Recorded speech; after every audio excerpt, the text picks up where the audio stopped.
Hi ആൾ Ernest അക്കാഡമിയുടെ മറ്റൊരു വീഡിയോയിലേക്ക് സ്വാഗതം. നമ്മളിന്ന് വന്നിരിക്കുന്നത് PWDയിലേക്ക് വീണ്ടും ലൈൻമാൻ്റെ വേക്കൻസി വരുന്നു എന്നുള്ളൊരു വാർത്തയുമായിട്ടാണ്. അതായത് 25-ാം തീയതി ചേർന്ന PSC യോഗത്തിലാണ് ഈ ഒരു തീരുമാനം ഉണ്ടായത്. നിലവിൽ 3 ജില്ലകളിൽ ഇതിലേക്കുള്ള നോട്ടിഫിക്കേഷൻ വരികയും അതിൻ്റെ ആപ്ലിക്കേഷൻ വിൻഡോ ക്ലോസ് ആവുകയും എക്സാമിനേഷൻ സ്ലോട്ട് അനൗൺസ് ചെയ്യുകയും ചെയ്തിട്ടുണ്ട്.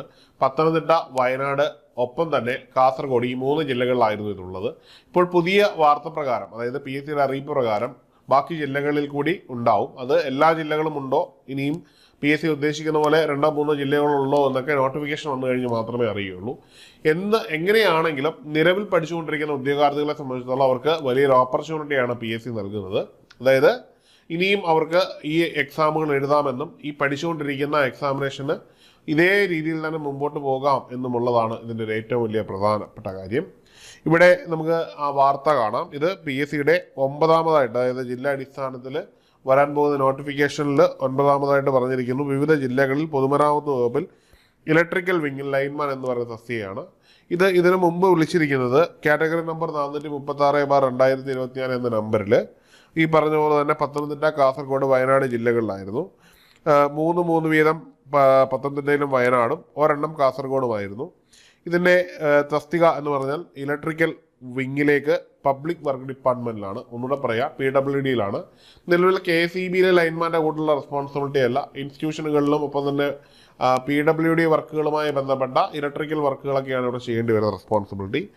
സാലറി എന്ന് പറഞ്ഞാൽ 26,500 മുതൽ 60,700 രൂപ സാലറി കിട്ടുന്ന ഒരു പോസ്റ്റാണ്. മറ്റേ KSEBയുടെ കൂട്ട് നിങ്ങൾ പോസ്റ്റ് ചെയ്യപ്പെടുന്ന ബോർഡിലല്ല, ഡിപ്പാർട്ട്മെൻറ്റിലാണ് എന്നൊരു വലിയ സാധ്യതയുണ്ട്. പ്രൊമോഷൻ സാധ്യതകളൊക്കെ അത്യാവശ്യമുള്ളതാണ്. ഇതിൻ്റെ നിയമനം ഡിസ്ട്രിക്ട് വൈസ് തന്നെയാണ്. അപേക്ഷിക്കാനുള്ള പ്രായപരിധി സാധാരണ ജനറൽ കാറ്റഗറിക്ക് 36 വയസ്സ് വരെയാണ്. ഇനി ഇതിന് അപേക്ഷിക്കണമെങ്കിൽ നിങ്ങൾക്ക് എന്തുണ്ടാവണം? നിങ്ങൾക്ക് SSLC പാസ്സായ ശേഷം മിനിമം ITI മുതൽ മുകളിലോട്ടുള്ള ഏത് ടെക്നിക്കൽ ബിരുദമുള്ളവർക്കും അപേക്ഷിക്കാവുന്നതാണ്. ഇനിയും ഇതിന് തതുല്യമായ യോഗ്യതകളെന്ന് പറഞ്ഞാൽ ITI ITC wireman, ITI ITC electrical and electronics, NAC electrician, KGCE electrical engineer, KGCE തന്നെ electrical, NDC electrical engineering, NDC wireman, NDC industrial electrician, NDC electrical, SCVT electrician, NCVT electrical and electronics. ഇനി പോളിടെക്നിക്കിലും BTechലും BEയിലും ഈ പറഞ്ഞ എല്ലാ സ്ട്രീമിലുള്ളവർക്കും നമുക്ക് അപേക്ഷിക്കാവുന്നതാണ്. അതായത് polytechnic 3 വർഷ diploma, പിന്നെ ഒപ്പം തന്നെ BTech അല്ലെങ്കിൽ BE, ഈ പറഞ്ഞ എല്ലാ മേഖലയുമായി ബന്ധപ്പെട്ട ബിരുദമുള്ളവർക്കും ഇതിന് അപേക്ഷിക്കാവുന്നതാണ്. അതായത് ഉയർന്ന എഡ്യൂക്കേഷൻ ക്വാളിഫിക്കേഷൻ ഒന്നും ഒന്നും നിശ്ചയിച്ചിട്ടില്ല. ഇത് ഒരു പ്രധാനപ്പെട്ട ഒരു അഡ്വാൻറ്റേജ് ആണ്. അതുകൊണ്ട് തന്നെ ഇപ്പോൾ BTechകാരെ സംബന്ധിച്ചിടത്തോളം നിങ്ങൾക്ക് ഇതിൽ കയറിയാൽ പ്രൊമോഷൻ സാധ്യതകളൊക്കെ ധാരാളം ഉള്ളത് കൊണ്ട് തന്നെ നിങ്ങളും ഇതിനെ ലഘൂകരിച്ച് കാണരുത്. അത്യാവശ്യം നല്ല മത്സരമുള്ളൊരു എക്സാമിനേഷനാണ്. പിന്നെ വേക്കൻസികളുടെ എണ്ണം കുറവാണ് എന്നതിൻ്റെ പേരിൽ അപേക്ഷിക്കാതെ ഇരിക്കരുത്. കാരണം നമുക്കറിയാം വേക്കൻസി കുറവുള്ള പല തസ്തികകളിലേക്കും അഡ്വൈസുകൾ പോയിരിക്കുന്നത് പലപ്പോഴും പറയുന്ന വേക്കൻസികളുടെ 10 ഇരട്ടിയൊക്കെയാണ് പലപ്പോഴും പോകുന്നത്. അതുകൊണ്ട് തന്നെ നമ്മൾ ഇത് അപേക്ഷിക്കാൻ തന്നെ വേണം. മാത്രമല്ല ഇതിൻ്റെ മത്സരം എന്ന് പറഞ്ഞാൽ വളരെ ചെറിയൊരു നമ്പറിനോടായതുകൊണ്ട് തന്നെ അത്യാവശ്യം എഫേർട്ട് ഇട്ട് നിങ്ങൾ പഠിച്ചാൽ നിങ്ങൾക്ക് നല്ലൊരു കരിയർ ഓപ്പർച്യൂണിറ്റി ക്രിയേറ്റ് ചെയ്യാനും പറ്റുമെന്നതിന് ഏറ്റവും വലിയ കാര്യമാണ്. ഇനിയും എടുത്തു പറയാനുള്ളത്, ഏണസ്റ്റ് അക്കാഡമിയിൽ ഇതിൻ്റെ കോഴ്സ് ഓൾറെഡി അവൈലബിൾ ആണ്. അപ്പോൾ പഠിച്ചുകൊണ്ടിരിക്കുന്ന ഉദ്യോഗാർത്ഥികളെ സംബന്ധിച്ചിടത്തോളം അറിയാം, എക്സാമിനേഷൻ്റെ സ്ലോട്ട് സെപ്റ്റംബർ, നവംബറിലാണ് PSC തീരുമാനിച്ചിരിക്കുന്നത്. അപ്പോൾ സ്വാഭാവികമായിട്ടും ഈ ഒരു സ്ലോട്ടിൽ എക്സാമിനേഷന് വേണ്ടി നമ്മൾ തയ്യാറെടുക്കുന്നവർ അതുപോലെ തന്നെ തയ്യാറെടുത്ത് പോവുക.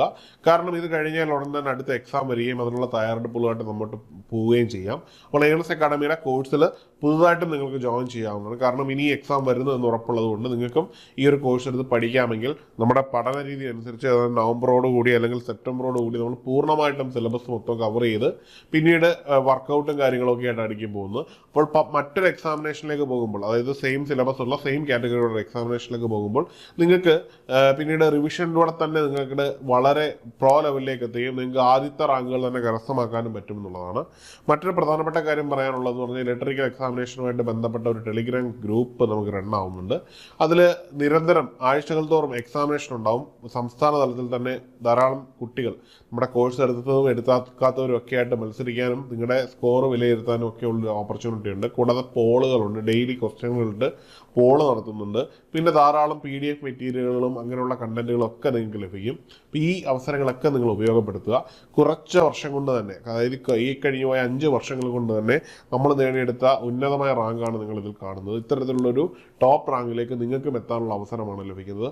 അപ്പം ഈ വീഡിയോയുമായി ബന്ധപ്പെട്ടും ഈ കണ്ടന്റുമായി ബന്ധപ്പെട്ട് എന്ത് സംശയമുണ്ടെങ്കിലും നിങ്ങൾക്ക് താഴെയുള്ള ഗൂഗിൾ ഫോം ഫില്ല് ചെയ്യാവുന്നതാണ്. മാത്രവുമല്ല, ടെലിഗ്രാം ചാനൽ ജോയിൻ ചെയ്യുന്നതിന് വേണ്ടിയുള്ള ലിങ്ക് താഴെ കൊടുത്തിട്ടുണ്ട്. അതുവഴി നിങ്ങൾ ജോയിൻ ചെയ്യുക. അപ്പം നമുക്ക് ഒരുമിച്ച് ഈ വരുന്ന പരീക്ഷകളെ ക്രാക്ക് ചെയ്ത് ഉയർന്ന റാങ്കിലെത്തി സർക്കാർ ജോലി എന്ന ലക്ഷ്യം നമുക്ക് ഒരുമിച്ച് നേടിയെടുക്കാം. മറ്റൊരു വീഡിയോയുമായി കാണാം. Good bye.